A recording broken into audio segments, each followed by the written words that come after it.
Friends ఇప్పుడే పప్పు కలుపుకొని తినడం జరుగుతుంది. పప్పు కొంచెం స్పైసీగా పర్లేదు, బాగానే ఉంది. దీంట్లో ఈ వడియాలన్నమాట. ఈ వడియం నంచుకొని పప్పు తింటుంటే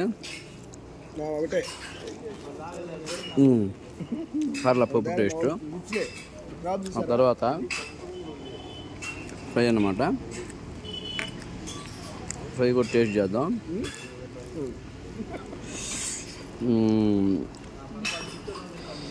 ఈ ఫ్రై వచ్చి ఓకే చూస్తున్నప్పుడు ఫ్రై కూడా తిని చెప్తాను ఎలా ఉంది.